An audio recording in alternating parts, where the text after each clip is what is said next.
Goodbye forever to the nail fungus with this rare but effective remedy.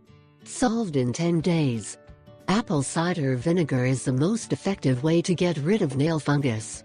Commercial treatments for nail fungus often do not work, so here we show you a completely natural solution that will help you to solve this problem. Can apple cider vinegar cure the nail fungus?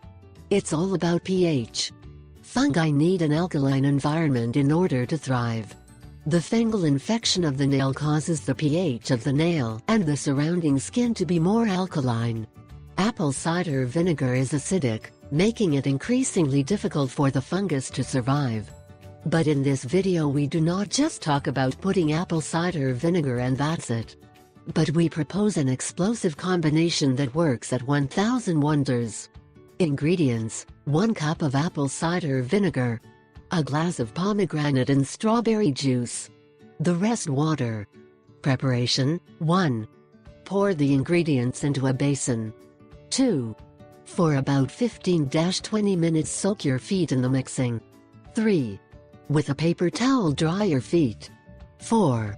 Repeat this procedure one more time, but this time adding a glass of lemon